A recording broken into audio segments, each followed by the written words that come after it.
May 17th, 2025. This is a short ELF video. We're looking towards a community forest cut block EW31, and that's Blazing Saddles Trail there. That block is going to be a commercial thin because it's pretty much acting as a tree farm that doesn't have good merchantable timber at this time.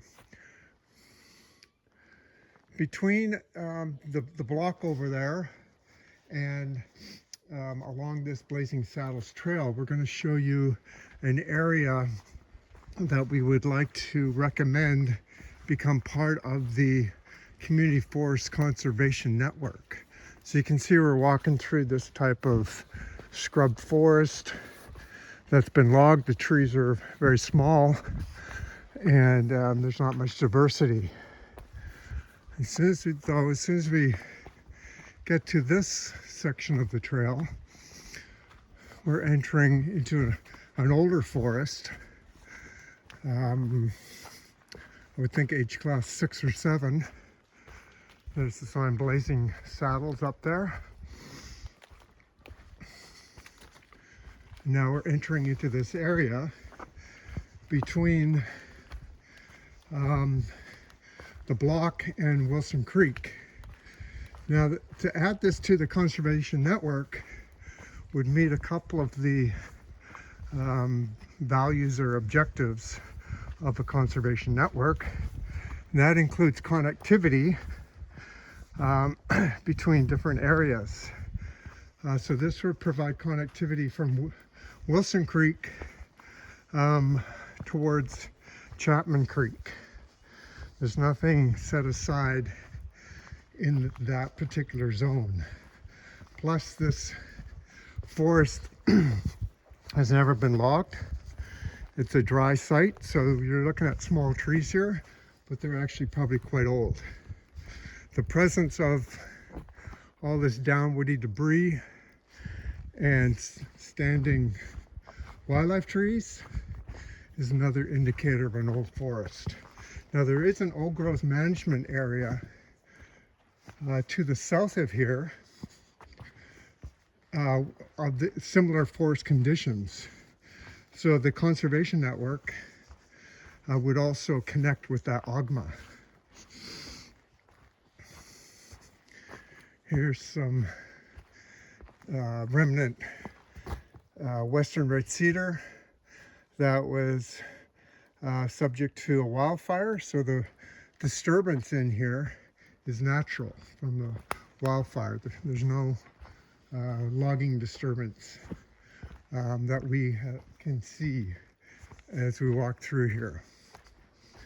There's another wildlife tree supporting various grubs and insects, which of course the bird population would excuse me, benefits from. There's some nice lichen on the ground. Lichen grows at the very top of the canopy through photosynthesis.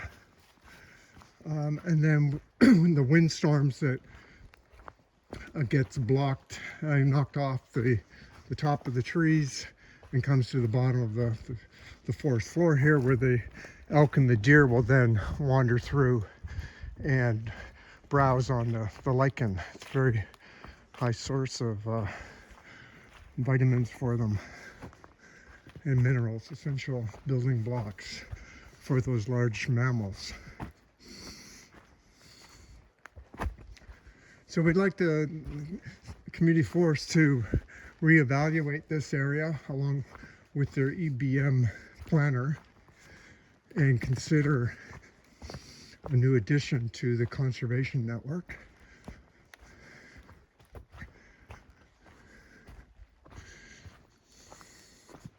As I said, this is a poor growing condition site anyways, so it should be removed from future logging, because if they logged it, the regrowth here would be so slow that it wouldn't make any sense as a future harvesting site.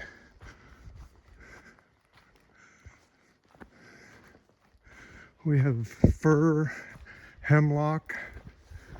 There's a western white pine there. Understory salal and various types of mosses, some huckleberry.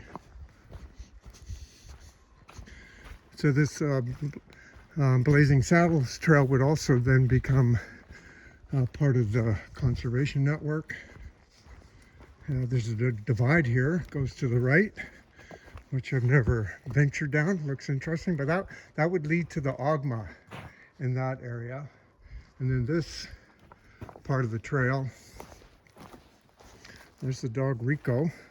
This trail is heading towards Wilson Creek. Look at that lichen just hanging there. That's an old forest condition there for sure. Now, along here, hopefully it's coming up soon, is an elk trail. Very well established. I thought it was a hiking trail.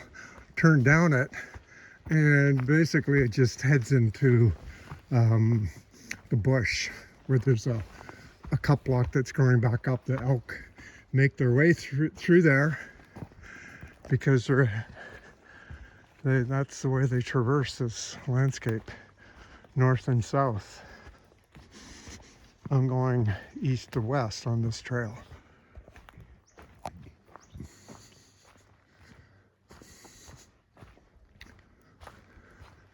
So I don't think we're gonna make it to the elk trail in this short video, but I can assure you they use this type of forest quite easily. The bulls, even with their big racks, can get through this type of forest.